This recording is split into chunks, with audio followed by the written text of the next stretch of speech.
O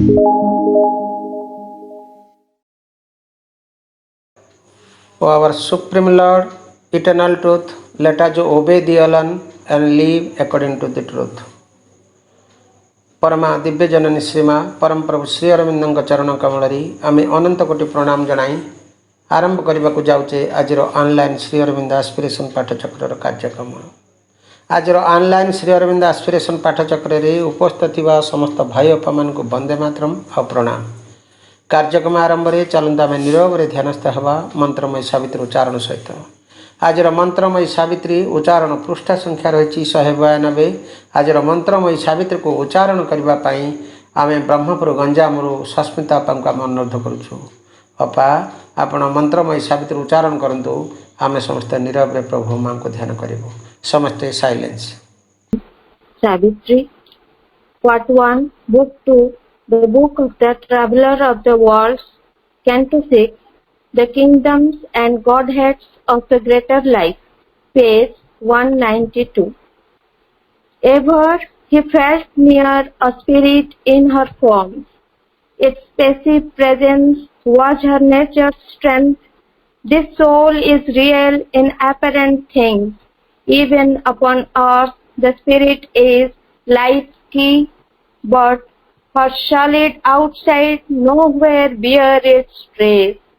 Its stamp on her acts is undiscoverable.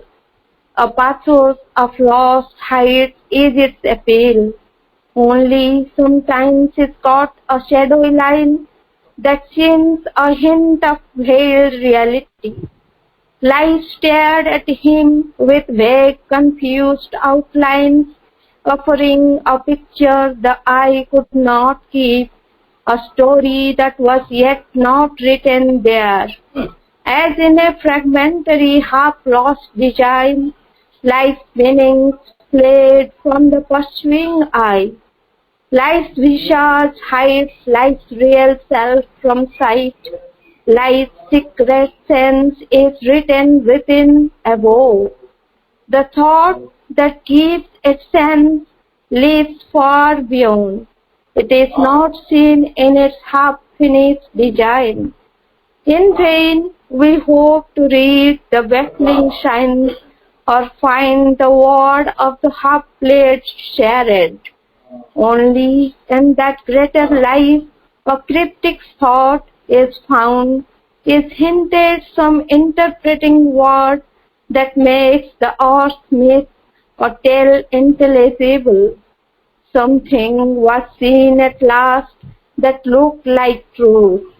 In a half-lit air of hazardous mystery, the eye that looks at the dark half of truth made out an image made a vivid blur, and peering through a mist of subtle tints, he saw a half-blind chained divinity, bewildered by the world in which he moved, yet conscious of some light prompting his soul.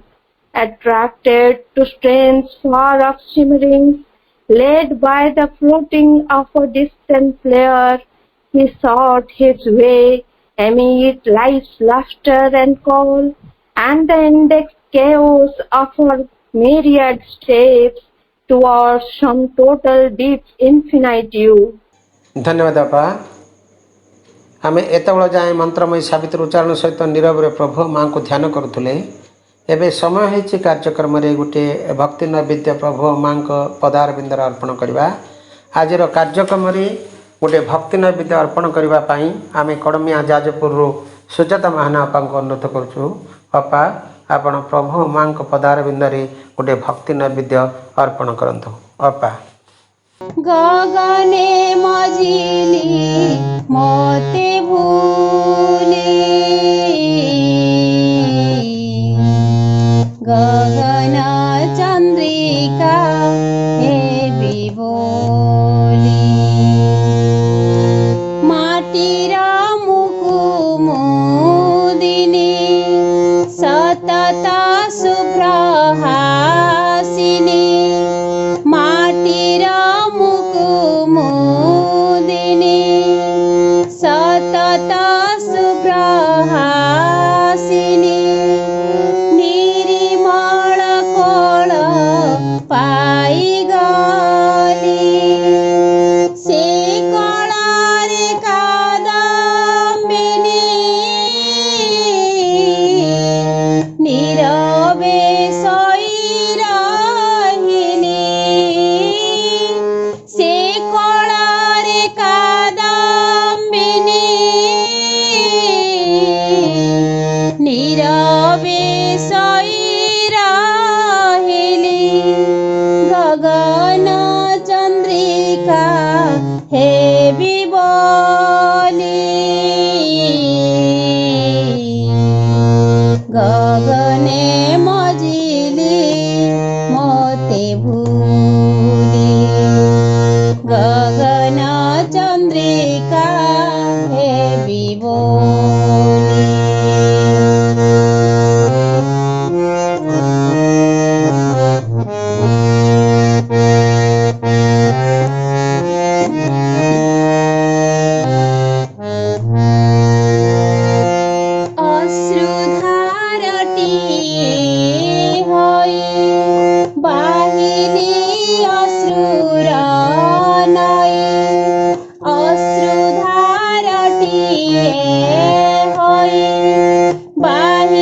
ଚନ୍ଦ୍ରିକା ହେବି ବୋଲି ଗଗନେ ମଜିଲି ମୋତେ ଭୁଲି ଗଗନ ଚନ୍ଦ୍ରିକା ହେବି ବୋଲି।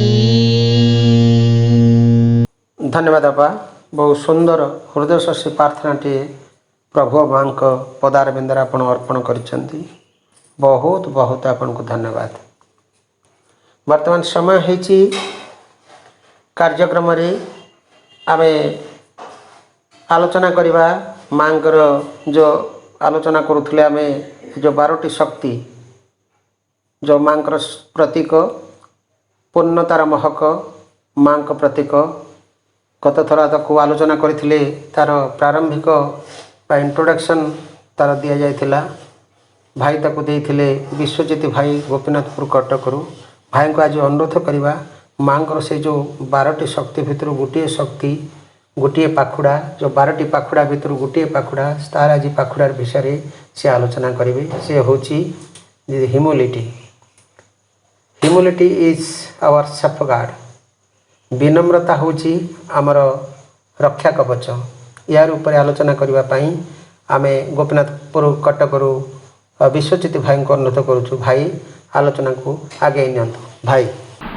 ओम तत्सवितुर्वरं रूपं ज्योतिः परस्य धीमहि यन्नः सत्येन धीपये। दिव्य जननी श्रीमा परम प्रभु श्री अरविंद एठारे उपस्थित सबु मातृ संतान मध्य थिबा दिव्यता को मोर प्रणाम। माँ को अशेष कृतज्ञता जे तांकरी कृपा बल रे ही आमे गत थर श्रीमां प्रतीक संबंध रे आलोचना करथिले। श्रीमां प्रतीक को आधार करी आमे ता परवर्ती आलोचना गुडी को नबा को स्थिर करथिले। तो श्रीमां जो प्रतीकर 12टी पेटल्स अच्छी बहिर्भाग रे 12टी पाखुड़ा अच्छी जहाँ श्री अरविंद कहते से 12टी पाखुड़ा होची मांकर 12टी शक्ति। सूर्यंकर जमी 12टी देखिया गले सूर्यंकर जमी 12टी किरण रही से भली मांकर मस्तिष्कर ऊर्ध्वरे से द्वादश शक्ति से विराजमान करचंती जे कि तांका अभिव्यक्ति को एठारे प्रतिष्ठित करिया को से शक्ति गुडी एठारे नियोजित होइचंती। पुणी श्री अरविंद कहउचंती हाँ से कहउचंती सूर्यंकर प्रकृति रे आरंभ रे कहै जी सूर्यंकर 7 रेज अछि किंतु Shri Arvind कहउचंती there are really 12 rays of the sun, not 7, 12 planets. सूर्यंकर 12टी रश्मि अच्छी 12टी ग्रह अच्छी 7टा से समय 7टा आविष्कार होता 7टा नुहे। तेणु से एक रिविलेशन श्रीअरविंद तांकर ए कथा भितर करचंती जहाँ भी हो। तेणु से 12टी शक्ति भितर गोटे शक्ति होची विनम्रता। साधारण भावे आमे अनेक वर्ष धरी काल काल धरी विनम्रता शब्दटी को आलोचना करी आछे किंतु एइटा जे मांकर गोटे शक्ति जोटा कि आसी पृथ्वी पृष्ठ रे कार्य करूची तांको अभिव्यक्ति को एठारे आहुरी तीव्र करिया को आहुरी महिमान्वित करिया को से अनुभव केबे हमर आसिनी। हम भाबु ए विनम्रता गोटे मनुष्यर गुण किंतु प्रकृति रे विनम्रता यथार्थ विनम्रता कोबळे भाबे गोटे दिव्य गुण हे पारे दिव्य जननींकर गुण हे पारे। आमे आज से विषय वस्तु टी बुझियार प्रयास करवा आगु आगु। तेणु आरंभ आमे से विनम्रता ह्यूमिलिटी ए शब्दटा को टिके पर्यालोचना करवा कारण आमे अनेक आलोचना रे अनेक स्थल रे एक कथा सुनी आछे किछि नूतन नुहे किंतु केते आमे हम जीवन में प्रयोग करियार गोटे संकल्प नहीं पारछे। एହାର अर्थ जे प्रकृत विनम्रता कौन एपर्यंत एजावत मध्य हमर किछि अस्पष्टता रही आछि। आमे सोपान पर सोपान ए ह्यूमिलिटी कौन माँ विनम्रता संबंध रे कौन कौन सब कहिसेंती ଆଉ ବିନମ୍ରତାର କିଭଳି ଜ୍ୱଳନ୍ତ ଉଦାହରଣ ଦେଖେଇଛନ୍ତି ସେ ସମ୍ବନ୍ଧରେ କିଞ୍ଚିତ ଆଲୋଚନା କରିବା। ତଥାପି ମୁଁ ଫେରି ଯାଉଛି ଅତୀତକୁ। ଅତୀତରୁ ହିଁ ଯୁଗ ଯୁଗ ଧରି ଏ ବିନମ୍ରତାକୁ ବହୁତ ପରିମାଣ ଗୁରୁତ୍ୱ ଦିଆଯାଇଛି। ଗୋଟେ ଉଦାହରଣ ଆରମ୍ଭ କରୁଛି ଭାରତୀୟ ସଂସ୍କୃତିରୁ। ଆମେ ଜାଣିଛେ ଗୁରୁ ଧୌମ୍ୟ ତାଙ୍କ ଆଶ୍ରମର ଜଣେ ଅନ୍ତେବାସୀ ଥିଲେ, ସେ ଆରୁଣୀ। ସବୁ ଶାସ୍ତ୍ରରେ ସେ ପାରଙ୍ଗମତା ହାସଲ କରିଥିଲେ ଆଉ ଅନ୍ୟମାନଙ୍କୁ ବିଦ୍ୟାଦାନ କରିବାକୁ ବି ସେ ସକ୍ଷମ ଥିଲେ। କିନ୍ତୁ ଶିଷ୍ୟଙ୍କର ସବୁ ଅଧ୍ୟୟନ ସରିଗଲା ପରେ, ସବୁ ବିଦ୍ୟାରେ ସେ ପାରଙ୍ଗମ ହେଲା ପରେ ଗୁରୁ ତାଙ୍କୁ ଛାଡି ଦିଅନ୍ତି। କିନ୍ତୁ ଗୁରୁ ତାଙ୍କୁ ତଥାପି ବି ବିଦ୍ୟା ଦେଉନଥିଲେ। ଏଇଟା ଅନ୍ୟମାନେ ଏଥିରେ ବିସ୍ମୟ ପ୍ରକାଶ କରୁଥିଲେ ଯେ ଆରୁଣୀକୁ ଏଯାଏଁ କଣ ପାଇଁ ଛଡା ହଉନି। ଥରେ କଣ ହେଇଛି, ରାତିରେ ପ୍ରବଳ ବର୍ଷା ହେଲା। ଅରଣ୍ୟର ଅନ୍ୟ ପ୍ରାନ୍ତରେ ଆଶ୍ରମର ଗୋଟେ ଶସ୍ୟ କ୍ଷେତ୍ର ଥିଲା, ତାକୁ ଲାଗିଥିଲା ଗୋଟେ ସରୋବର। ସେ ସରୋବର ଟପି ଯୋଉ କ୍ଷେତକୁ ଯଦି ପାଣି ପଶିବ, ସରୋବରରେ ପାଣି ଉଛୁଳି, ତାହେଲେ ଶସ୍ୟ ନିଶ୍ଚିତ ନଷ୍ଟ ହବ। ତେଣୁ ଥରେ ଏଇଭଳି ପରିସ୍ଥିତି ଗୁଡା ସେ ପହଞ୍ଚିଛି। କେହି ଜଣେ ଯାଇ ସେଭଳି ଅବସ୍ଥା ଯେତେ ପର୍ଯ୍ୟବେକ୍ଷଣ କଲା ଯେ ପାଣି ବର୍ଷା ହେଇ ପାଣି ଟପି ନଷ୍ଟ ହବ, ସାଙ୍ଗେ ସାଙ୍ଗେ ଏହା କହିବା ଶୁଣିବା ସଙ୍ଗେ ସଙ୍ଗେ ବାହାରି ପଡିଲେ। ଆରୁଣୀଙ୍କ ପ୍ରତ୍ୟାବର୍ତ୍ତନରେ ବିଳମ୍ବ ହେଲା। ଆଉ ଶେଷ ରାତ୍ରି ବେଳକୁ ଯେତେବେଳକୁ ବର୍ଷା ଛାଡି ଯାଇଛି, ସେତେବେଳେ ଆରୁଣୀର ସନ୍ଧାନରେ ଗୁରୁ ଆଉ କେତେ ଜଣ ଶିଷ୍ୟ ବାହାରିଲେ। ସେତେବେଳେ ସେ ଦେଖୁଛନ୍ତି ଯେ ସରୋବର ଭିତରେ ଥିବା ବନ୍ଧରେ ଆରୁଣୀ ଶୋଇଛନ୍ତି ଆଉ ତାଙ୍କୁ ଚେତା ହରାଇଛନ୍ତି। ଯେତେବେଳେ ସେ ସବୁ କଥା ପଚାରି ବୁଝିଲେ, ଦେଖିଲେ ଯେ ବନ୍ଧରେ ସାମାନ୍ୟ ଫାଟ ହେଇ ପାଣିଟା କ୍ଷେତ ଭିତରୁ ପଶି ଆସୁଥିଲା। ତେଣୁ ଆରୁଣୀ କଣ କରିଛନ୍ତି ଯେ ମୁଠ ମୁଠ କାଦୁଅ ପକାଇ ସେ ଫାଟଟାକୁ ସେ ବନ୍ଦ କରିବାକୁ ପ୍ରୟାସ କରିଛନ୍ତି। ସେଥିରେ ସକ୍ଷମ ନ ହେଇ ଆରୁଣୀ ସେଠି ନିଜେ ଶୋଇପଡିଛନ୍ତି। ଆଉ ଯେତେବେଳେ ଶୋଇପଡିଛନ୍ତି, ତେଣୁ ପ୍ରଚଣ୍ଡ ଥଣ୍ଡାରେ ସେ ଚେତା ହରାଇ ବସିଛନ୍ତି। ସେଇଦିନ ହିଁ ତାଙ୍କ ଗୁରୁ ତାଙ୍କୁ କହିଲେ, ତମ ବିଦ୍ୟାଲାଭ ସମ୍ପୂର୍ଣ୍ଣ, ତମେ ଯାଇ ସ୍ୱୟଂ ଶିକ୍ଷାଦାନ କରିବାକୁ ହକଦାର। ଏ ପଶ୍ଚାତରେ ଗୋଟେ ତାତ୍ପର୍ଯ୍ୟ ରହିଛି। ଆମେ ପିଲାଦିନୁ ଏଇ କାହାଣୀଟି ଶୁଣିଥିବା, ବର୍ତ୍ତମାନ ପରିସ୍ଥିତି ପଡିଲେ ମଧ୍ୟ ଆମେ ପିଲାମାନଙ୍କୁ ଏଇ ଉଦାହରଣ ଗୁଡିକ ଦଉଥିବା। ବିପୁଳ ତାତ୍ତ୍ୱିକ ଜ୍ଞାନର ଅଧିକାର ଥିଲେ ଆରୁଣୀ, ତଥାପି ସେ ଶାରୀରିକ ଶ୍ରମ ପାଇଁ କୁଣ୍ଠିତ ନଥିଲେ। ଜ୍ଞାନ ଥିଲା, ତା ସହିତ ତାଙ୍କ ଚରିତ୍ରରେ ଏମିତି ଗୋଟିଏ ଗୁଣର ସେ ଦୃଷ୍ଟାନ୍ତ ସ୍ଥାପନ କଲେ, ଯାହା ଫଳରେ ତାଙ୍କ ବିଦ୍ୟାର୍ଜନରେ ପୂର୍ଣ୍ଣାଙ୍ଗତା ଆସିଲା। ସେ ଚରିତ୍ରର ସେ ଗୁଣଟି କଣ? ସ୍ୱାଭାବିକ ଭାବେ ଆମେ କହିପାରିବା ସେ ଗୁଣଟି ହେଉଛି ନମ୍ରତା। ଶାସ୍ତ୍ର ଜ୍ଞାନରେ ଜଣେ ବିପୁଳ ପାଣ୍ଡିତ୍ୟର ଅଧିକାରୀ ହେଲେ ମଧ୍ୟ ତାର ଯଦି ବ୍ୟାବହାରିକ ବିଦ୍ୟା, ସାଧାରଣ ଜ୍ଞାନ ଆଉ ନମ୍ରତା ଦିଗରୁ ଯଥାର୍ଥ ଭାବରେ ଏଇ ଜିନିଷଟି ବିକାଶ ପ୍ରାପ୍ତ ହେଇନି, ତେବେ ତାର ଶିକ୍ଷା ପୂର୍ଣ୍ଣାଙ୍ଗ ନୁହଁ ବୋଲି ଯୁଗ ଯୁଗ ଧରି ଆମର ମନେ କରାଯାଉଥିଲା। ଆଉ ଏହାର ହିଁ ଗୋଟେ ଚମତ୍କାର ଆମେ ଦୃଷ୍ଟାନ୍ତ ପାଉ ଏଇ ଆରୁଣୀଙ୍କ ଉପାଖ୍ୟାନରେ। ପିଲାଦିନୁ ଏଇ ଶ୍ଲୋକଟି ଶୁଣି ଆସିଥିବା, ବିଦ୍ୟା ଦଦାତି ବିନୟଂ ବିନୟାଦ୍ ୟାତି ପାତ୍ରତାମ୍ ପାତ୍ରତ୍ୱାତ୍ ଧନଂ ପ୍ରାପ୍ତୋତି ଧନାତ୍ ଧର୍ମଃ ତତଃ ସୁଖମ୍। ଯଥାର୍ଥ ଦେଖିବାକୁ ଗଲେ ବିଦ୍ୟା ହିଁ ବିନୟ ଭାବ ଦେଇଥାଏ। ତୁମେ ଯେତେ ଜାଣୁଥିବ, ଅନୁଭବ କରୁଥିବ ଯେ ମୁଁ କିଛି ଜାଣିନି ବୋଲି, ଏଇଟା ଗୋଟେ ଅପରିହାର୍ଯ୍ୟ ସତ୍ୟ।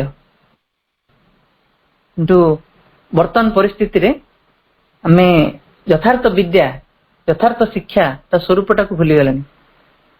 ପାଠ ହୁଏତ ଆମକୁ ଶିକ୍ଷିତ କରୁଛି, କିନ୍ତୁ ଶିକ୍ଷିତ ସହିତ ମୂର୍ଖ ବି କରୁଛି।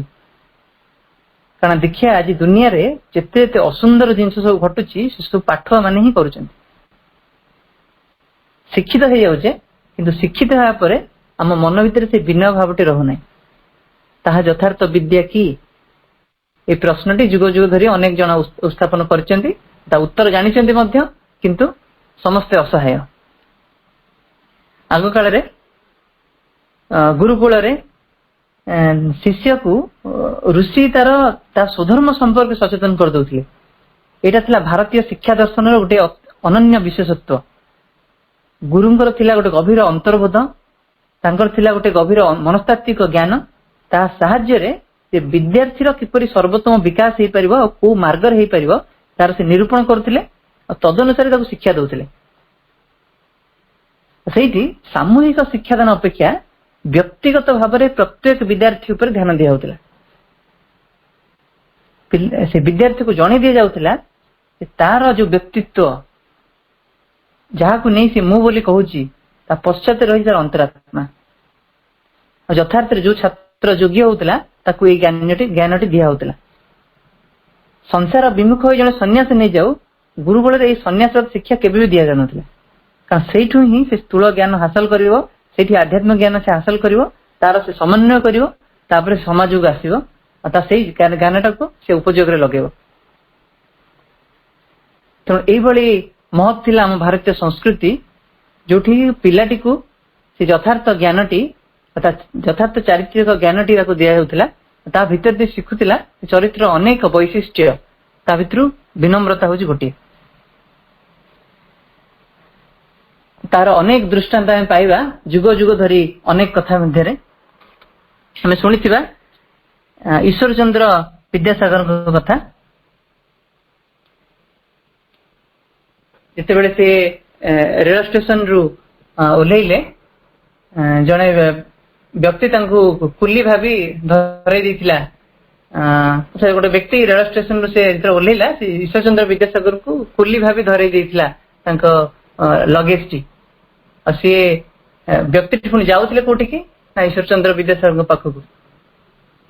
ଆଉ ସେ ବିନା ସଂକୋଚରେ, ବିନା ପ୍ରତିବାଦରେ କୁଲିର ଭୂମିକାଟି ମଧ୍ୟ ନିର୍ବାହ କରିଥିଲେ। ସେଠି ପ୍ରଶ୍ନ କରିନଥିଲେ ମତେ କଣ ପାଇଁ ଧରି ଦଉଛ, ମତେ କଣ ପାଇଁ କହୁଛ, ଆଉ ଭୁଲି ଯାଉଛ କି ମୁଁ କୋଉ ବ୍ୟକ୍ତି, କୋଉ ସ୍ତରର ବ୍ୟକ୍ତି। ଏ ପ୍ରକାର କଥାଟି ତାଙ୍କ ଭିତରେ କେବେ ପ୍ରବେଶ କରିନଥିଲା।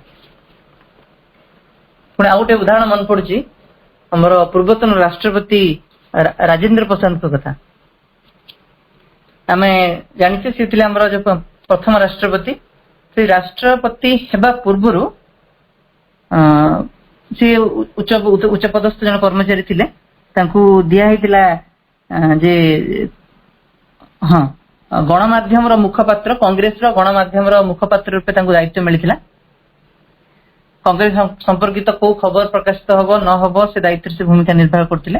ତ ଦେଖିବାକୁ ଗଲେ ସେ ଅତ୍ୟନ୍ତ ଉଚ୍ଚ ପଦସ୍ଥ ଜଣେ କର୍ମଚାରୀ ଥିଲେ, ଆଉ ଅତ୍ୟନ୍ତ ସୁଚାରୁ ରୂପେ ତାଙ୍କ ଭୂମିକାଟି ନିର୍ବାହ କରୁଥିଲେ।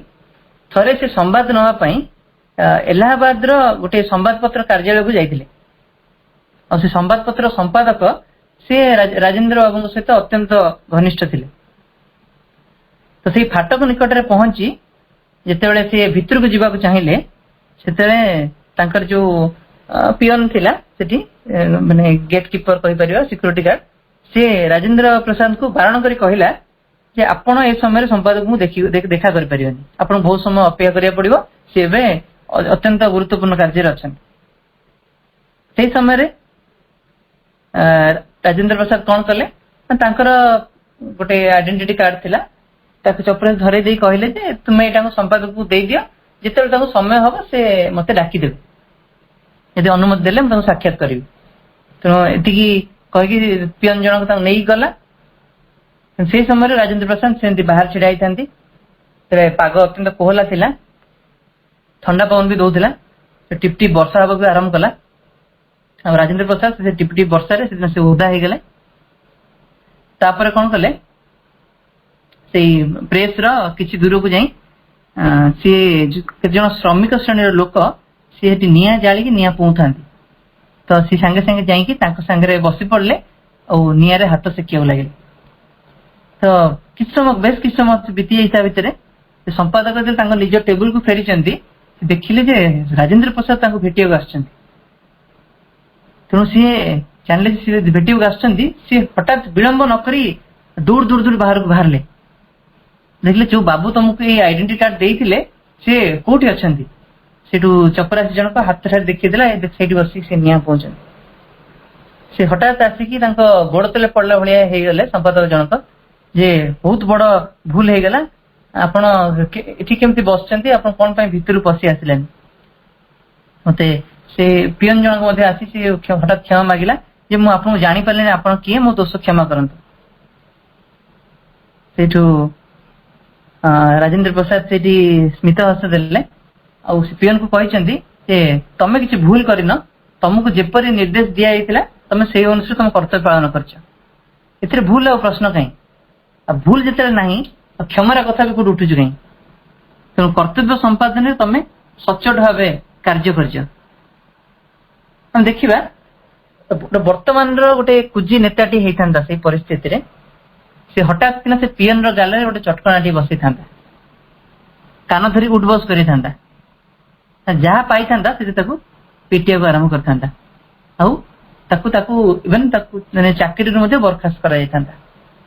କିନ୍ତୁ କୋଉ ଭଳିଆ ଦୃଷ୍ଟାନ୍ତ ଗୋଟେ ରଖିଲେ ରାଜେନ୍ଦ୍ର ପ୍ରସାଦ ଆମେ ଏଠୁ ବୁଝୁଥିବା।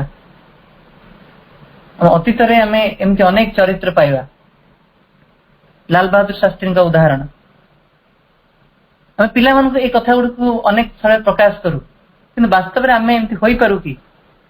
ଜୀବନରେ ଏହି ବିନମ୍ରତା, ଏଇ ନମ୍ରତାର ଭାବ ଆମ ଜୀବନରେ ବାସ୍ତବରେ ପ୍ରତିଷ୍ଠିତ ହୋଇପାରେ କି? ଯେତେବେଳେ ଶାସ୍ତ୍ରୀଜୀ ସ୍ୱାଧୀନତା ସଂଗ୍ରାମ ସମୟରେ ସିଏ ଜେଲ ଦଣ୍ଡ ଭୋଗିଥିଲେ, ସେତେବେଳେ ତ ସେ ଅତ୍ୟନ୍ତ ଉଚ୍ଚ କୋଟିର ନେତା ସେଇ ସମୟରେ ଥିଲେ, ଆଉ ଜେଲ କର୍ତ୍ତୃପକ୍ଷ ତାଙ୍କୁ ସାଧାରଣ ଯୋଉ ଅତ୍ୟନ୍ତ ଉଚ୍ଚ ସ୍ତରରେ ଯେହେତୁ ତାଙ୍କୁ ଭଲ ଭଲ ଖାଦ୍ୟ ଆଣି ଯୋଗାଇ ଦେବାର ମଧ୍ୟ ବନ୍ଦୋବସ୍ତ କରୁଥିଲେ, କିନ୍ତୁ ସେ ସେସବୁ ଛାଡିକି ସାଧାରଣ ବନ୍ଦୀଙ୍କ ସହିତ ବସି ଖାଉଥିଲେ। ବାସ୍ତବରେ ଦେଖିବା ଆମେ କଣ ସେଇଭଳିଆ କରିପାରିଥାନ୍ତେ? ତାଙ୍କୁ ସେ ଗୋଟିଏ କଥା ସେ କହିଥିଲେ ଯେ ଆରେ ଭାଇ, ମୁଁ କଣ ଆପଣଙ୍କର ଏଠି ସବୁଦିନ ରହିବି କି? ଆଜି ଏଠି ମତେ ଯୋଉ ସ୍ୱତନ୍ତ୍ର ଖାଦ୍ୟ ସେ ମିଳୁଛି, ମୁଁ ତ ସବୁଦିନେ ସେଟା ଘରେ ଖାଇପାରୁଛି, କିନ୍ତୁ ମୋ ସାଧାରଣ ଜୀବନରେ ଏଇ ଜେଲର ଖାଦ୍ୟ ତ ମୁଁ ପାଇବି ନାହିଁ। ଗୋଟିଏ କଥା କହିଥିଲେ। ତେଣୁ କେତେ ବିନମ୍ର ହେଇ ସେ ତାକୁ ସେଇଟା ସ୍ୱୀକାର କରିନେଲେ। ପୁଣି ଆଉ ଗୋଟେ ସ୍ଥଳରେ ସେ ସମାନ ଜିନିଷଟି ଘଟିଛି। ପୁଣି ସେ କହୁଛନ୍ତି ସେଠି ସିନା ମୁଁ ଏମିତି କହିଦେଇଥିଲି, କିନ୍ତୁ ପ୍ରକୃତିରେ ମୁଁ ଘରେ କୋଉ ଖାଦ୍ୟ ଖାଇକି, ମୁଁ ସାଧାରଣ ଖାଦ୍ୟ ଖାଇ। ତମେ ମତେ 56 ଭୋଗ ଦେଲେ କି ମୁଁ 56 ଭୋଗ ଖାଇବି କି? ଆଉ ମୁଁ ଜୀବଟାକୁ ଯୋଉ ଅଭ୍ୟସ୍ତ କରିଛି ସାଧାରଣ ଖାଦ୍ୟ ଖାଇବାରେ, ମୁଁ କାହିଁକି ଆପଣଙ୍କ 56 ଭୋଗ ଖାଇକି ମୋ ଜୀବଟାକୁ ଅଯଥା ନଷ୍ଟ କରିବାକୁ ଯିବି? ମୁଁ ମଧ୍ୟ ସେଇ ସାଧାରଣ ଖାଦ୍ୟ ହିଁ ଖାଇବି। ଅର୍ଥାତ୍ ସେ ତାଙ୍କ ସାଧାରଣ ଜୀବନରେ ମଧ୍ୟ ସେଇଭଳି ହିଁ ବଞ୍ଚୁଥିଲେ, ସେଇଭଳି ହିଁ ଖାଉଥିଲେ, ସେଇଭଳି ଜୀବନ ବଞ୍ଚୁଥିଲେ। ତେଣୁ ତାଙ୍କୁ ଆଉ ଏଇଭଳିଆ ଜେଲର ଜୀବନଟି ତାଙ୍କୁ ଅସ୍ତବ୍ୟସ୍ତ କରାଇ ପକେଇବନି, କାରଣ ସିଏ ତାରି ଭିତରେ ରହିକି, ଜେଲରେ ରୁହନ୍ତୁ କି ବାହାରେ ରୁହନ୍ତୁ, ତା ଭିତରେ ରହିକି ଗୋଟେ ମହତ୍ ଚିନ୍ତାଧାରାର ଅଧିକାରୀ ହେଇଥିଲେ, ଗୋଟେ ମହତ୍ ଆଦର୍ଶକୁ ନେଇ ବଞ୍ଚୁଥିଲେ। ସେ ଉଦାହରଣ ଗୁଡିକୁ ଦଉଛି ଏଥିପାଇଁ, ସେ ଉଦାହରଣ ମାଧ୍ୟମରେ ଆମେ ଆମର ମହାନ ଭାରତୀୟ ସଂସ୍କୃତିର ପଶ୍ଚାତରେ ରହିଥିବା ସତ୍ୟ ଓ ଆଦର୍ଶକୁ ଟିକେ ହୃଦୟଙ୍ଗମ କରିବା ପ୍ରୟାସ କରିବା। ମନେ ପଡୁଛି ଶ୍ରୀ ଅରବିନ୍ଦଙ୍କର ଗୋଟେ ଘଟଣା। ଶ୍ରୀ ଅରବିନ୍ଦ ଯୋଉ ସମୟରେ ବରୋଦାରେ ଥିଲେ, ତା ପରବର୍ତ୍ତୀ ସମୟରେ ସେ କୋଲକାତା ଆସିଲେ। ତାଙ୍କର ଜଣେ ପରିଚାରକ ରୂପେ ତାଙ୍କର ଜଣେ ବନ୍ଧୁ ତ କହିହବନି, ତାଙ୍କର ସମ୍ପର୍କୀୟ ଭିତରୁ ଜଣେ ସୁଧୀର କୁମାର ବୋଲି ଯୋଉ ବ୍ୟକ୍ତିଟିଏ ତାଙ୍କ ପାଇଁ ପାଖରେ ସେ ରହିଥିଲେ। ଶ୍ରୀ ଅରବିନ୍ଦଙ୍କର ଯୋଉ ସରଳ ବ୍ୟବହାର, କେତେ ଭଦ୍ରତା, ବନ୍ଧୁତ୍ୱ, ମାନେ ସବୁ ପରିସ୍ଥିତିରେ ଗୋଟେ ସମତାର ଭାବ ତାଙ୍କୁ ସେଇଟା ଅଭିଭୂତ କରିଥିଲା। ସେ ପ୍ରକୃତି ଆଶ୍ଚର୍ଯ୍ୟ ହୁଅନ୍ତି ଯେ ଶ୍ରୀ ଅରବିନ୍ଦ ଏଇ ପୃଥ୍ୱୀର ଜଣେ ଅଧିବାସୀ ନା କୌଣସି ଅନ୍ୟ ଗୋଟେ ଜଗତର। କାରଣ ସେ ଆମ୍ଭମାନଙ୍କ ସହିତ କୌଣସି ପାର୍ଥକ୍ୟ ନ ରଖି ଏକେବାରେ ମିଶିଯାନ୍ତି। ଖାଇବା ହଉ, ଶୋଇବା ହଉ, କଥାବାର୍ତ୍ତା ହଉ, ପରିହାସ କରିବା ହଉ, କୌଣସି କଥାରେ ସେ ବାଧା ଦିଅନ୍ତିନି। ଯେ ସିଏ ଗୋଟେ ବିଲାତ ଫେରନ୍ତା ବ୍ୟକ୍ତି, ଜଣେ ରାଜକର୍ମଚାରୀ, ଅଗାଧ ଜ୍ଞାନୀ। ଯୋଉଠି ସେ ଯାଇ ଛିଡା ହେଇଯାନ୍ତି ତାକୁ ଅନେକ ଅନେକ ଲୋକ ଘେରି ଯାଆନ୍ତି, ପିଲାମାନେ ଯେମିତି ତାଙ୍କ ଆଡକୁ ଆକର୍ଷିତ ହେଇ ପଳେଇ ଆସନ୍ତି। ତାପରେ ବି ଗୋଟେ ବ୍ୟକ୍ତି ଗୋଟେ ସାଧାରଣ ମଣିଷ ସହିତ ଏତେ ନିବିଡତା ସହିତ ମିଶିପାରେ। ଆଉ ସୁଧୀର କୁମାର କହୁଛନ୍ତି ଯେ ଶ୍ରୀ ଅରବିନ୍ଦ ମତେ ଯେତେ ସ୍ୱାଧୀନତା ଦଉଥିଲେ, ମତେ ଲାଗୁଥିଲା ସେ ବହୁତ ଢେର ଜିନିଷ ସେ ଦଉଛନ୍ତି। ଆଉ ସେ ଥରେ କଣ କଲେ, ଏତେ ଶ୍ରୀ ଅରବିନ୍ଦ ଏତେ କାହିଁ ସ୍ୱାଧୀନତା ମତେ ଦଉଛନ୍ତି ବୋଲି ସେ ପ୍ରତିବାଦ କରିବା ପର୍ଯ୍ୟନ୍ତ ମଧ୍ୟ ଯାଇଥିଲେ। ଆଉ ସେଇଠି ସେ ଦେଖିବାକୁ ପାଇଲେ ଯେ ଶ୍ରୀ ଅରବିନ୍ଦ ତାଙ୍କର ଜଣେ ବିଶିଷ୍ଟ ବ୍ୟକ୍ତିଙ୍କୁ ସେ ଗୋଟେ ଚିଠିରେ ଲେଖିଛନ୍ତି ଯେ ମୋର ବନ୍ଧୁ ସୁଧୀର କୁମାର ତୁମକୁ ଦେଖିବାକୁ ଆସିଛନ୍ତି। ସେ ସିଧା ଶ୍ରୀ ଅରବିନ୍ଦ ପଚାରିଲେ ଯେ ଆଚ୍ଛା, ମୁଁ ଆପଣଙ୍କର କିପରି ବନ୍ଧୁ ହେଇଗଲି? ଆପଣ ତ ମୋ ଠାରୁ ଜ୍ଞାନ, ବୟସ, ପାରଦର୍ଶିତା, ପ୍ରସିଦ୍ଧି ସବୁ କ୍ଷେତ୍ରରେ ବହୁ ଉଚ୍ଚରେ। ମୁଁ ଆପଣଙ୍କୁ ସମ୍ମାନ ଦେଖିବା କଥା, ଆପଣଙ୍କ ଠାରୁ ଉପଦେଶ ନବା କଥା, ମୁଁ ବିନମ୍ର ହବା କଥା। किंतु ता परिवर्ते आपण मते बंधु बोली संबोधन करूचंदी समान स्तर रो प्रतिपादन करिकी एते गण्यमान्य पूज्य लोक केपर चिठी लिखि परचंदी श्रीवृंद ए सब कथा गोटी पाखे रखिथिले और से समय सी तांको जीवा बा तांकर कंठ इंग्रजी भाषा अभ्यस्त थिला तेणु सी तांकर भाषा जो उच्चारित करथिले माने बंगीय भाषा बेंगली भाषा से उच्चारण करथिले किंतु तार इंग्रजी एसेंट थिला से टोन रे से कहले जे तां कहले जे हमर लक्ष्य हमर आशा हमर आस्पृहा सब किछि अनुरूप सब किछि समान एपरी स्थल रे आमे सांग नही बा औ कोन हेई परिबा तमे ए जो तारतम्य लक्ष्य करूछ तमर और मो भितरे एटा होची हम देशर गोटे प्रचलित परंपरा ता छडा किछि न आउ धीरे धीरे ए जो सीमाटा आमे अतिक्रम करिया जाउचे जे किए बड़ किए छोट से तार गुरुत्व तार पोजीशन से केते शिखिची केते जानिची केते ज्ञान हासिल करिची ए सब रे हबनी तार तारतम्यटी ए हिसाब रे धरा हबनी और धीरे धीरे एटा गोटे अतिरंजित ए जो जिनसटी हेची धीरे धीरे से असार हे जो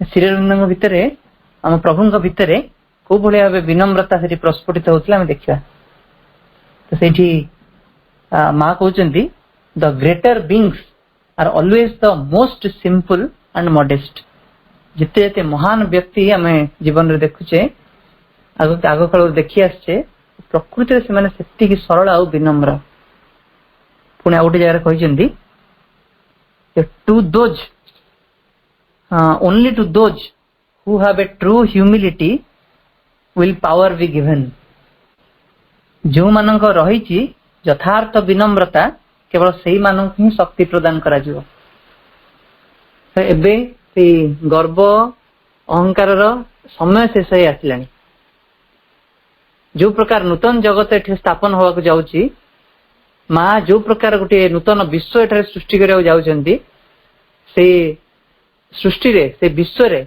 और ये गर्वी मानकर स्थान हो नहीं से मानक कोन प्रकार शक्ति से पाइबे नहीं होई तो सेमाने तांकर अर्थ को नै कि अत्यंत बड़ीमा देखै परंती क्षमता को नै अत्यंत बड़ीमा देखै परंती त मां कहउचंदी ए सब अर्थ क्षमतार गोटे नूतन जगत गठन रे विशेष कोन से आवश्यकता नै गोटे नूतन जगत जो गठन होबा को जाउची सेही माने ही काम रे लागि परिबे जो माने विनम्रतार सहित से जो नूतन शक्ति एठारे प्रकाशित हो जाउची ताको अबाध रे निज भितरे प्रकाशित होबा को सम्मति दे देबे सेहित में से कहउचंदी only those who have a true humility will power be given सेही मान को यथार्थ शक्ति दिया जिवो से नूतन जगत पई कार्य करिया पई तो हमें सेहित पई हम शिशु मानन कहउचंदी जे तमे निजर सफलता रे गर्वित होई उठ नाही मने कर नाही जे सांग साथी मान अपेक्षा तमे श्रेष्ठ आदर्श शिशु रे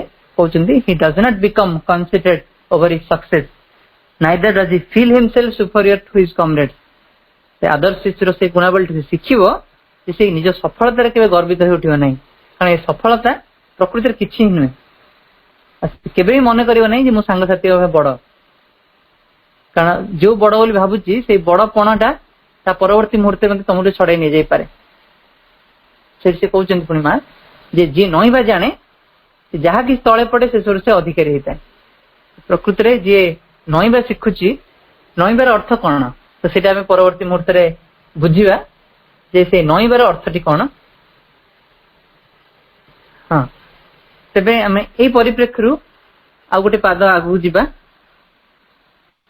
ए मां कहउचंदी whatever is your personal value or even your individual realisation the first quality required in yoga is humility first quality required in yoga is humility तो तमर व्यक्तिगत मूल्य जेते हिताउ पछे तमे व्यक्तिगत स्तर रे जेते उपलब्धि करथाउ पछे आम योग रे जो प्रथम गुणावलीटी आवश्यक सेटा होची विनम्रता मां कहउचंदी साधारण भाबे ଆମେ ଆଜିକାର ଏଇ ଜଗତରେ जो व्यक्तिर मूल्य अधिक से कौन एक्सेसिव एप्रिसिएशन पाए, अत्यधिक भाव से प्रशंसा पाए अन्य मानू जोटी जे टिके कम स्तर खसी आसे ताकू सांगे सांगे अत्यधिक भाव ताकू निरुत्साहित करा जाए, ताकू हीनमन्य रूपे देखा जाए। से व्यक्ति गोटे दिन से निज कहे आई एम वंडरफुल, बहुत बड़ हो गले तेणु कारण समाजर दृष्टि से परिचालित होची, से मुक्त नुह। पुणी परवर्ती दिन जिते से अनुभव करुच्ची जे समाजर दृष्टि से असफल, सांगे सांगे से कही दउची I am good for nothing, I can do nothing. माँ कहते this is like a pendulum, pendulum भली कथाटी घूरी बुलूची। गोटे दिन मैं अनुभव करुच्ची बहुत ऊपर उठी गले, आ गोटे दिन अनुभव करुच्ची बहुत तलू खसी आसिली। माँ कहते असल समस्या ये जड़े तो बुझीपर अत्यंत कष्ट जिन बुझा जड़े प्रकृति कौन से कहते जड़े मनीष निजक अत्यधिक भाव ओभर रेट करनी, अत्यधिक बोली भाविब ना, और सामान समय निजक सहित हीनमन्य बोली भाविब ना। किंतु कौन कर निजे बुझीब मोर सीमितता केते, आउ जो आदर्श को मो सम्मुख धर रखी ता दिगरे मु को बेगरे आगे जीवी। माँ कहते एमती लोक देखी सब निजक बहुत बड़ बोली भावुता, हठात से अनुभव करती मुझे सब किसी करदे पारि। माँ कहते मुझे किसी ऑफिसर मान देखी जे कि भावती जे ए दुनिया जिते भी युद्ध होगी सबुद विजय हासिल करी, आउ ए दुनिया जिते लोक अच्छा समस्त टपी मुझे प्रतियोगिता प्रथम हेबी। किंतु समान समय आउ किसी व्यक्ति अच्छा जो मैंने भावती मो दे किसी भी हबनी, मु सबुठ हीनमन्य व्यक्ति। ये दुई एक्सट्रीम लोक ये पृथ्वी पृष्ठ अच्छा, उभय जाक व्यक्ति से भितर से विनम्रता भावटी ना। माँ कहते एमती मु गछ मान देखी जो गछ माने से केवल निज ही बढ़ती। माँ कहते गछ मान तो माँ पढ़ी पारती, भीतर कथा जानी पारती। गछ मान जन कम्प्लीमेंट दिए, प्रशंसा करे जे तमे बहुत सुंदर गछ, तमे बहुत भल भाव बढ़ी पारछ। माँ कहते प्राक्टिकली मुझे एक्सपेरिमेंट करी गछ मान सहित, से गछ माने भीतर भीतर एमती स्पंदन आसे से पूरा शिर उच्च कर दियंती से समय गोटे तुच्छा गर्भरे। माँ कहते सामान जिनस घटे पशु मान सहित जिते अधिक प्रशंसा करा जाए सी हठात शिर उच्च करती, छाती फुले दियंती, ए प्रकार स्पंदन सृष्टि हुए। अर्थात ये जो गर्व भावटी मनीष निजर नुहे, यहाँ सी पशु मान ही आयत्त कर। अर्थात ये जो गर्व भावटी गोटे पाशविक गुण छड़ा किसी नुह। गोटे क्षुद्र उदाहरण मन पड़ुची थरे कौन है गोटे स्थान रे गोटे ठाकुर मूर्ति प्रतिष्ठा हवा थाए गोटे मंदिर रे। तो ठाकुर मूर्ति गोटे जगार थाए, सेठू से पहाड़ उपर को जीव से मंदिर रे प्रतिष्ठा करा जीव। तेणु से मूर्तिटा को गोटे गधर पिठी उपरे बसैकी निगला। जब गधर पिठी उपरे बसै निगला तेणु गधटी को पूजा करा बेकर फूलमाला पकाई, मुंडे सिंदूर मराई। तेणु से गध जो जो बाट देके जाऊँगी लोक मैंने शंख फेकुंट, घंटा घंटा वादन चलती, समस्या आसी पाखे पूजा कर। तेणु से गधटी कौन भावी नेला से बोधे मते पूजा करा, मते एते सम्मान दिया। तेणु जो जो बाट दे जाऊला देखा लोक मेल होगी अच्छा से रही जाऊला, तो जानी पूजा करा मुंडे सिंदूर लगा घंट घंटा वादन करा। तेणु से गधटी जाए ठिया जाए। तेणु अत्यंत तार भीतर पूरा कुंडेमुंड होगला जे आज एते सम्मान से जीवन के पाइनी, निश्चिंत सी ही भगवान हो उठी बोले तार अनुभव आसला।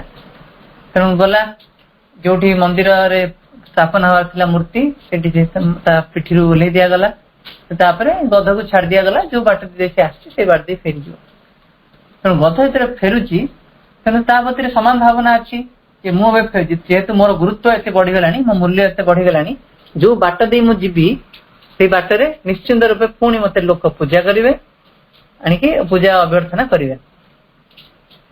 ତେଣୁ ସେ ଯଦି ବାଟ ଦେଇ ଯାଉ ଯାଉ ଦେଖୁଛି କୋଉ ଲୋକ ବି ତା ଆଡକୁ ଅନଉନାହାନ୍ତି। ସେ ଆଶ୍ଚର୍ଯ୍ୟ ହେଇଗଲା, ଏଇ କିଛି ସମୟ ତଳେ ତ ମତେ ଏତେ ପୂଜା କରୁଥିଲେ, ଏତେ ସମ୍ମାନ ଦଉଥିଲେ, ଏବେ କଣ କିଛି ବି ଆଉ କରୁନାହାନ୍ତି, କଥା କଣ? ତ ବୋଧ ହୁଏ ମୁଁ ଆସିଛି ବୋଲି ଲୋକମାନେ ବୋଧେ ଜାଣିପାରୁନାହାନ୍ତି। ତେଣୁ ସେ କଣ କରିଛି, ତାହେଲେ ମତେ ଜଣେଇ ଦେବାକୁ ପଡିବ ଯେ ମୁଁ ଆସିଗଲିଣି ବୋଲି। ତ ସେ ଗୋଟେ ଛକ ଜାଗା ଦେଖି ବାଛି ନେଲା, ଠିକ ରାସ୍ତା ମଝିରେ ଛିଡା ହେଇଗଲା, ଆଉ ତାର ନିଜସ୍ୱ ସ୍ୱରରେ ଚିତ୍କାର କରିବାକୁ ଲାଗିଲା, ଗର୍ଜନ କରିବାକୁ ଲାଗିଲା। ସେ ଯେହେତୁ ଗର୍ଜନ କରିଛି, ରାସ୍ତା ମଝିରେ ଛିଡା ହେଇଛି ଛକର, ତେଣୁ ଗାଡି ମଟର ଗୁଡିକ ଆସି ଚାରିପଟେ ଏକାଠି ହେଇଗଲେଣି, ଆଉ ପାସ୍ କରିପାରୁନାହାନ୍ତି, କାରଣ ମଝିରେ ଗଧଟିଏ ବ୍ଲକ କରିଛି। ଲୋକମାନେ ସେଠି ଚିତ୍କାର କରି ଆରମ୍ଭ କଲେ, ଗାଡିରେ ହର୍ନ ମାରିବାକୁ ଆରମ୍ଭ କଲେ, ଗଧ ଉଠିବାର ନାହିଁ, କିନ୍ତୁ ଗଧ ଆହୁରି ଚିତ୍କାର କରି ଚାଲିଛି। ତାର ପରିଣାମ କଣ ଜାଣିପାରୁଥିବ, ଲୋକମାନେ ଠେଙ୍ଗା ନେଇକି ଆସିଲେ, ଗଧଟି ଉପରେ ପ୍ରହାର କରି ଚାଲିଲେ। ସବୁ କିଛି ଗର୍ବ ସେଇଠି ଧ୍ୱଂସପ୍ରାପ୍ତ ହେଲା, ଭସ୍ମୀଭୂତ ହେଲା। ସେ କିନ୍ତୁ ବୁଝି ବି ପାରିଲାନି ଯେ ଯୋଉ ଲୋକ କିଛି ସମୟ ତଳେ ତାକୁ ପୂଜା କରୁଥିଲେ, ସେଇ ଲୋକ ଏବେ ତାକୁ ପିଟିବାକୁ ପାଇଁ ଆରମ୍ଭ କଲେ। ନିଶ୍ଚିନ୍ତ ଯଦି ଗଧଟି ତାପରେ ତା ଚେତନା ସ୍ତରରେ ଉପରକୁ ଉଠିଥିବ, ସେ ଅନୁଭବ କରିଥିବ ଯେ ତାର ମୂଲ୍ୟ ସେ ପର୍ଯ୍ୟନ୍ତ ଥିଲା ଯେପର୍ଯ୍ୟନ୍ତ ତା ପିଠିରେ ସ୍ୱୟଂ ଭଗବାନ ବିରାଜମାନ ହେଇଥିଲେ। ଠିକ ଯେତେବେଳେ ଭଗବାନ ଓହ୍ଲେଇ ପଡିଲେ, ସେ ସମୟ ତାର ମୂଲ୍ୟ କିଛି ରହିଲାନି। ଏଇଠି ଆମେ ଗୋଟେ ଜିନିଷ ନିଶ୍ଚିତ ଅନୁଭବ କରିବା, ସେ ପର୍ଯ୍ୟନ୍ତ ଆମ ଜୀବନର ମୂଲ୍ୟ ରହିଛି ଯେ ପର୍ଯ୍ୟନ୍ତ ଆମେ ଭଗବାନଙ୍କୁ ଆମ ପିଠି ଉପରେ ଅର୍ଥାତ୍ ଆମ ଭିତରେ ଧାରଣ କରିଛେ। ଆଉ ଯୋଉ ସମୟରେ ଆମେ ଭଗବାନଙ୍କୁ ଛାଡି ନିଜର ବଡିମା ଦେଖେଇବା ଆରମ୍ଭ କଲେ, ସେତେବେଳେ ଆମେ ସେଇଭଳି ଠେଙ୍ଗା ପ୍ରହାର ହିଁ ପାଇବା ଆମ ଜୀବନରେ। କିଛି ଦିନ ଆମେ ତ ବହୁତ ପିଲାଦିନୁ ଗୋଟେ ଗପଟେ ଶୁଣିଥିବା ଯେ ଉପଯୁକ୍ତ ବେଶ ପକାଇ ଚାଲି ଆସ। ଗୋଟେ ରାଜା, ସିଏ ଅତ୍ୟନ୍ତ ଗର୍ବୀ ଥିଲେ, ତାଙ୍କର ଅନେକ ରାଜ୍ୟ ସେ ଜୟ କରିଥିଲେ। ତ ସିଏ ବାଟରେ ଯାଉ ଯାଉ ସେ ଦେଖିଲେ ଯେ ଋଷିଙ୍କ ଆଶ୍ରମ ଅଛି। ତେଣୁ ସେ ଋଷିଙ୍କ ଆଶ୍ରମକୁ ସେ ଯିବାକୁ ଚାହିଁଲେ ଯେ ଋଷିଙ୍କ ପାଖରୁ ସେ କିଛି ଜ୍ଞାନ ହାସଲ କରିବେ। ଏତେ ଜ୍ଞାନ ତ ହାସଲ କଲେଣି, କିଛି ଆଧ୍ୟାତ୍ମିକ ଜ୍ଞାନ ତାଙ୍କର ଜମା ହେଇନାହିଁ। ତେଣୁ ସେ ପର୍ବତ ଉପରେ ଥିବା ସେ ସାଧୁଙ୍କ ନିକଟକୁ ଯିବାକୁ ବାହାରିଲେ। କିନ୍ତୁ ତା ପୂର୍ବରୁ ତାହେଲେ ପଚାରି ଆସିବା ଯେ ସେ ସାଧୁ ଜଣକ କୋଉ ସମୟରେ ତାଙ୍କୁ ପରମିଶନ ଦେବେ, ତାଙ୍କୁ ଆଲାଉ କରିବେ ତାଙ୍କ ପାଖକୁ ଯିବାକୁ। ତେଣୁ ସେ ଗୋଟେ ସୈନ୍ୟ ସାମନ୍ତକୁ ବା ଗୋଟେ ଦୂତଟାକୁ ପଠେଇଲେ ଏହା କହିବାକୁ ଯେ ରାଜା ତାଙ୍କୁ ସାକ୍ଷାତ କରିବାକୁ ଚାହୁଁଛନ୍ତି।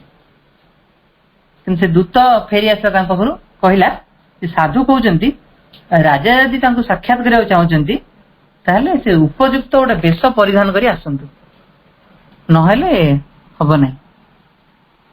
ସେ ରାଜା ଭାବିଲେ ଠିକ କଥା, ଜଣେ ରାଜା ଯେତେବେଳେ ସେ ଗୋଟେ ରାଜା ବେଶରେ ଯିବା ଦରକାର। ସେ କଣ କଲେ ନା ଅତ୍ୟନ୍ତ ସୁନ୍ଦର ତାଙ୍କ ରାଜ ପୋଷାକ ପିନ୍ଧିଲେ, ତାଙ୍କର ସେ ପୋଷାକ ପୁରା ହୀରା ଖଚିତ ହେଇଥିଲା, ମୁକୁଟ ପିନ୍ଧିଲେ, ସେଠି ପହଞ୍ଚିଲେ। ପହଞ୍ଚିବା ପୂର୍ବରୁ ତାଙ୍କ ସେ ଯୋଉ ଫାଟକ ବାହାରେ ତାଙ୍କ ଦୂତ ଯେତେବେଳେ ପଚାରିବାକୁ ଗଲା ଯେ ରାଜା ବିରାଜମାନ କରୁଛନ୍ତି, ସେଠି ପୁଣି ସାଧୁ ଜଣ କହିଲେ ଯେ ରାଜାଙ୍କୁ କୁହନ୍ତୁ ସେ ଉପଯୁକ୍ତ ବେଶ ଧାରଣ କରି ଆସନ୍ତୁ। ସେଠି ପୁଣି ଫେରି ଆସିଲେ ଦୂତ, ରାଜା ତାଙ୍କର ପାଖାପାଖି ଗୋଟେ ତମ୍ବୁ ପକେଇଥିଲେ, ତମ୍ବୁ ପୁଣି ଫେରି ଆସିଲେ। ସେ କଣ ଏମିତି କଥା ସେ କହୁଛନ୍ତି ଯେ କଣ, ମୁଁ ତ ଉପଯୁକ୍ତ ବେଶ ପରିଧାନ କରି ଆସିଛି, ପୁଣି କଣ କହୁଛନ୍ତି ସେ ଉପଯୁକ୍ତ ବେଶ ପରିଧାନ କରିବା ଆସିବାକୁ। ବୋଧ ହୁଏ ସେ ମତେ କହୁଛନ୍ତି ଗୋଟେ ସାଧାରଣ ନାଗରିକର ବେଶ ନେଇକି ଯିବାକୁ। ତେଣୁ ସେ ଗୋଟେ ସାଧାରଣ ନାଗରିକର ବେଶ ନେଇକି ପିନ୍ଧି ସେ ଗଲେ। ତାପରେ ବି ସାଧୁ କହିଲେ ତାଙ୍କୁ କହିଦିଅ ସେ ଉପଯୁକ୍ତ ବେଶ ପରିଧାନ କରି ଆସନ୍ତୁ। ରାଜା ଆଶ୍ଚର୍ଯ୍ୟ, ସେ କୋଉ ଉପଯୁକ୍ତ ବେଶ ସେ ମତେ ପରିଧାନ କରିବାକୁ କହୁଛନ୍ତି। ରାଜା ସାଙ୍ଗେ ସାଙ୍ଗେ ତାଙ୍କ ସୈନ୍ୟକୁ ଆଦେଶ ଦେଲେ ଯେ ସେ ଗୋଟେ ସାଧୁ ଜଣଙ୍କ ଅତ୍ୟନ୍ତ ଉଦ୍ଧତ, ଅତ୍ୟନ୍ତ ସମ୍ଭ୍ରମହୀନ, ତାଙ୍କୁ ତମେ ଟାଣିକି ନେଇ ଆସ ଏଇ ଜାଗାକୁ। କଣ ପାଇଁ ସିଏ ମୋ ସହିତ ଏପରି କଣ ବ୍ୟବହାର କରୁଛନ୍ତି। ତେଣୁ ସାଧୁ ଜଣଙ୍କୁ ସେ କଣ କଲେ, ସାଧୁ ଜଣଙ୍କୁ ସେ ବାନ୍ଧିକି ନେଇ ଆସିଲେ। ପଚାରିଲେ ଯେ ତମେ ତ ଏବେ ଏତେ ନିରସ୍ତ୍ର, ଏତେ ନିର୍ଧନ, गोटे कुटीर रोज तमर पुणी की बाहादुरी तमें मत एमतिया कथा कहब साधु तो खोल बंदी कर खोल तथापि साधु अटकिलेनी से हठात चित्कार कर बसिले राजा को अत्यंत तुच्छ गोटे अत्यंत साधारण व्यक्ति हीन बोली से कहले तुम्हें कौ भली भाव तुम कार्य कर मत बांधिकी नहीं आसिल तेणु से राजा ये कथा शुणी हठात से तरली जाइए जे ये से कथा केवल साधु गोटे शुणी बोली के भावी नथिले से प्रकृति रे से केते अयोग्य तांको संगे संगे अनुभव है जे जने साधु मत ये कथा कहउचंती तो तापर से हठात साधु पात्र पड़ जाइए जे वास्तव में तमें जो कहल ए प्रकृति रे मु कौन सत्य एत अयोग्य ये कथा मत कौन कहले से साधु कही बेश तुम एबे ही उपयुक्त वेश परिधान कल तो कौ वेश परिधान करने कथा से कहते साधु कहते आध्यात्मिक साधना क्षेत्र में जावाक चाहूच तुम आध्यात्मिक ज्ञान हासिल करने चाहूल से साधना क्षेत्र तुम आस तुम विनम्रता ही सबुठ तुम सुंदर पोशाक ये विनम्रता तुम धारण कर तुम भितर तुम से यथार्थ ज्ञान और यथार्थ शक्ति ही द्वार देश तुम पहुंचीच और यही पोशाक पिंधि तुम आगू को अग्रसर हुआ तो ये ही माँ कहते a true and sincere humility is our safeguard it is the surest way to the indispensable dissolution of the ego यथार्थ आंतरिक विनम्रता मध्य रही निरापत्ता यह ही हूँ अहंगर अनिवार्य विलुप्तिर निश्चिततम मार्ग से आंतरिक विनम्रता भितर ही आमर यथार्थ निरापत्ता रही से बाहरी आसिलु आम कौन ना कौन स्तर में मुह माड़ी तले पड़ू मन पड़ी माँ जीवन गोटे कथा थे कौन है माँ से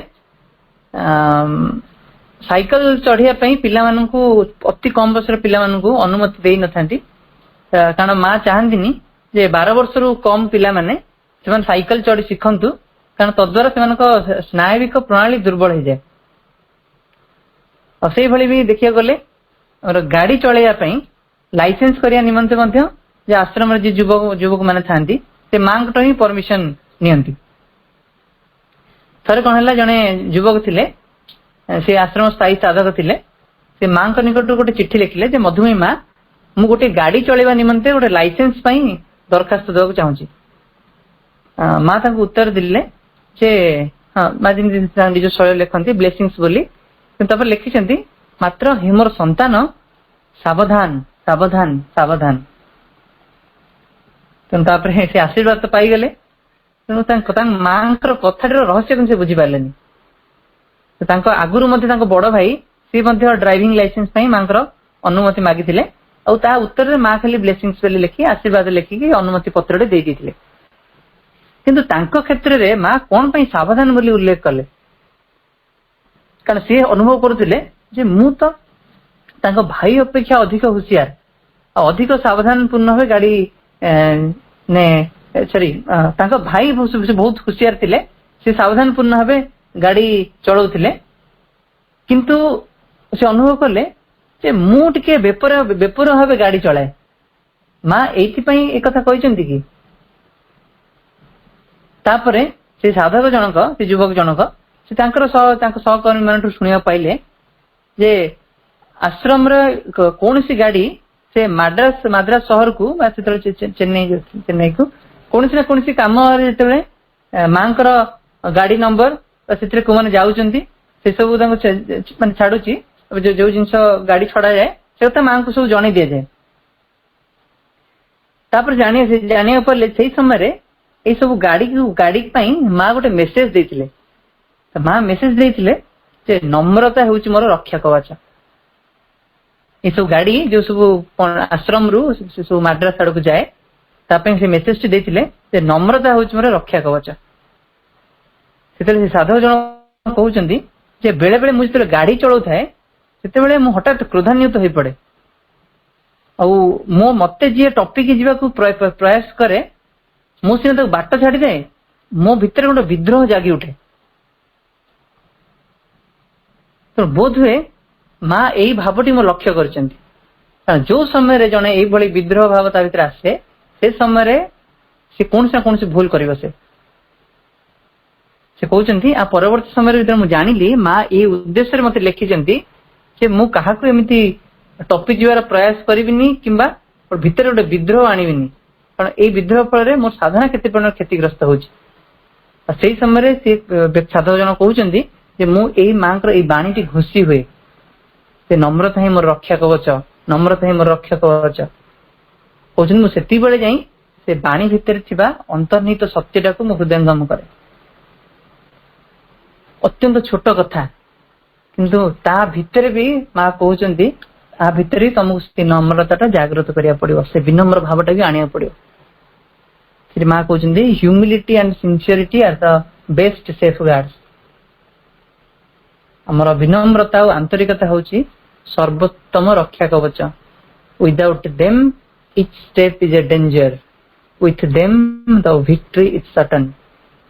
यदि से विनम्रता और आंतरिकता अच्छी यदि नहीं ताहले प्रत्येक पाहाच आम विपदपूर्ण बाह्य स्तर हो कि आमर आंतर जगतर प्रगति हो जब से विनम्रतार भाव आम हासिल करछे ताहले विक्ट्री इज सर्टन विजय निश्चिंत आम पक्षे आसो।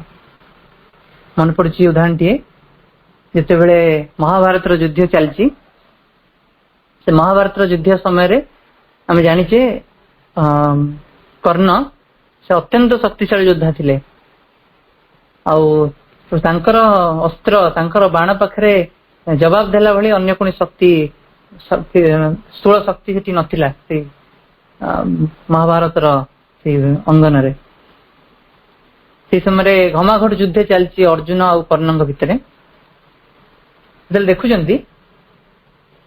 जिते बड़े अर्जुन तीर मारुंट सेते बड़े कर्णंकर जो रथ टिके पछक पड़े जाऊँ हली जाऊँ दोहली जाऊँ पछक पड़े जाऊँ किंतु जो कर्ण तांकर बाण चलाउछंती सेते अर्जुनंकर रथर किछि भी होने हठात से समय अर्जुन अटहास्य करे लगे घटना हास्यास्पद लगे से एपर्यंत से कहले सखा देखुंट जे जो कर्ण निजक एत शक्तिशाली योद्धा बोली कहूला मो बाण रे ता रथ केमती हली जाऊँ पछक पड़े जाऊँ किंतु देखंतु ता बाण रे मोर रथ टिके इंचे भी हलु ना किछि भी क्षतिग्रस्त हो ना। श्रीकृष्ण से स्मित हास देले सांगे सांगे कौन कले सी कहले चल रथ टिके ओह्लई पड़। श्रीकृष्ण भी ओह्लई पड़े अर्जुन भी ओह्लई पड़े मुहूर्तक भितर से रथ चुरमार हो गला। अर्जुन हठात आश्चर्य हो गले सखा ये कौन है। श्रीकृष्ण कहते तम रथ कर्णंकर बाण रे अनेक आगुरी चुरमार हो सारी तमे जो कहूच तमे बाण रे कर्णक रथ को गोटे पाद खाली पछक हटई दौच कर्णक बाण रे तम रथ केबेटू ही चुरमार हो सारे केवल मु थिली बोली तमे किछि भी अनुभव करि परना और तमे कहूच तमे कर्ण ठू अधिक योद्धा मन रख तम सहित किए अच्छी जदि तमे आज तिष्ठि रहीच केवल तमे यही सत्य को ए प्रकार नूतन धर्म स्थापनार जो शक्ति को तमे निज साथी आनीच बोली तापे तुम स्वीकृति देच बोली तापे सम्मति देच बोली केवल सत्यर पक्ष तुम धारण करछ बोली तमे एजाय जीवित रहिछ नहले तमे केवल ध्वंस पाई थांत। वास्तव में अनुभव करिया जे ता परवर्ती मुहूर्त निश्चिंत अर्जुन भितर ये विनम्रता भावटी उतरी आसो। माँ कहते the first indispensable condition to prepare ourselves to receive the new consciousness is a true and spontaneous humility. सबुठ अपरिहार्य शर्त होची कोथि आम नूतन चेतना को ग्रहण करने धारण करने निज प्रस्तुत करने चाहूचे तापे आवश्यक गोटे यथार्थ और स्वतस्फूर्त विनम्रता नहले से शक्ति को हम धारण कर परियो नहीं। जदियो अर्जुन हास्यास्पद करथिले कर्णम को किंतु प्रकृति तांको भीतर से ह्यूमिलिटी थिला विनम्रता थिला नहले से केबे सत्यर पक्ष धरि न थांते। जने सत्यर पक्ष धारण करूची ता पई विनम्रताटा गोटे अपरिहार्य आवश्यकता कारण से विनम्रता थिले ही से शक्ति धारण करियार सामर्थ्य टिक पाइबो। अच्छा ह्यूमिलिटी असल स्वरूपटी कौन ये बुझे दौरान माँ जे which makes us feel deeply that we know nothing and are nothing in the face of the marvelous things we have to acquire। आमको गभीर भाव से अनुभव आनीदेव जे आम कि भी नुह आउ जो महत् वस्तु गुड़ी को आमको अधिकार करियार अच्छी प्राप्त करियार अच्छी ता सम्मुख रे आमे किछि भी नुह। तो एठी हमें बुझिबा ए दिव्य जननी जे कृपा करी से आम पाखक ओल्हे आछंती। कि जने मां को लिखुतिले जे मां मु अनुभव करूची जे पृथ्वी रे 8 जन प्रसिद्ध लोक अछंती ओ मु सेमान मध्य अन्यतम अटे। यह कौन सत? मां तांको उत्तर देथिले आम्भे माने श्री अरविंद एवं मां समस्त साधारण लोक एवं आमर दैनंदिन काम कर चलছে प्रसिद्ध कहले कौन बुझाए से संबंध में आमको किछि जना नहीं। मांकर दिव्य विनम्रता जे दिव्य जननी परम प्रभु से कहते आमे साधारण लोक दैनंदिन काम कर चलछु प्रसिद्ध कहले कौन बुझाए से किछि जना नहीं किंतु आमे ता भितरु किछि किछि क्षण अनुभव करू जेंति ए दुनिया रे जते प्रसिद्ध लोक अछन ता भितरु मु अन्यतम। नलिनकांत गुप्त कहते से प्रथम शुणी और जाना पाइले माँ जड़े श्रेष्ठ आध्यात्मिक व्यक्तित्व जड़े उच्चकोटर चित्रशिल्पी जड़े कुशली संगीतज्ञ नानादि गुणावली से गंताघर बौद्धिक दिगटी अत्यंत ऐश्वर्य भरपूर एत चमत्कार व्यक्तित्व जन किपर हो पारे। से फ्रांस रे थिबा समय रे भारत अनेक पुस्तक अध्ययन करथिले से सब अनुवाद करथिले ता भितर थिला गीता उपनिषद योगसूत्र नारदंग भक्ति सूत्र सब किछि से पढ़िथिले आ ताको अनुवाद मध्ये करथिले।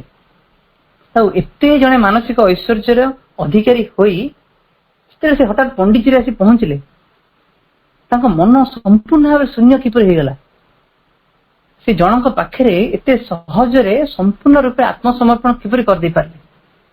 वास्तव देखिए जो अद्वितीय घटना माँ कहते एक मु दर्शन शास्त्र बौद्धिक अन्वेषण सब भीतर अंशग्रहण करुली और जिते मु आसी पहुंचली श्रीरविंद पाखे सब किसी निम्न को चलीगला।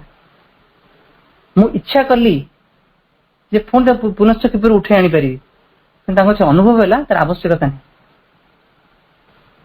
कारण एबे जो जिनस मु पाइबा चाहूँगी संपूर्ण भाव नूतन वस्तु जहाँ श्री अरविंद जो शक्ति को उतारण चाहते से जिनस भितर दे मो भितर प्रवेश कर तो धारण कर दिव्य विनम्रता से समय माँ भितर आम प्रस्फुटित होता स्वयं दिव्य जननी एटा तो स्वाभाविक कथा किंतु एटा गोटे केवल मात्र झलक ये जो शक्ति को सी एठारे प्रतिष्ठित करने चाहते जो शक्ति थी से कार्य करने जाऊँगी स्वयं सी ही से विनम्रता दिव्य विनम्रतार गोटे ज्वलंत उदाहरण। समय तो ही आसलानी केवल गोटे कथा आम शेष करवा। माँ कहते the more we advance on the path जिते ए पथरे आमर यात्रा पथरे अग्रसर होता सेते आम अधिक विनम्र हो उठा से अधिक प्राण देखुवा जे जहाँ हवा को बाकी अच्छी से तुलन में किसी भी हुए ना। माँ कहते गोटे व्यक्ति अग्रगतिर पथरे जिते अग्रसर होते विनम्र हो उठो और से जापर जहाँ करने बाकी अच्छी ता तुलन से किसी भी करना। यथार्थ विनम्रता से आम धीरे धीरे अनुभव करने लगे जे दुनिया रे से परम चेतना ही सब किछि से परम इच्छा से परम चेतना ही एठारे तार ही अस्तित्व रही सम्मुख रे मु किछि भी नुहे। यही अनुभव धीरे धीरे आमको अधिकार करने लगे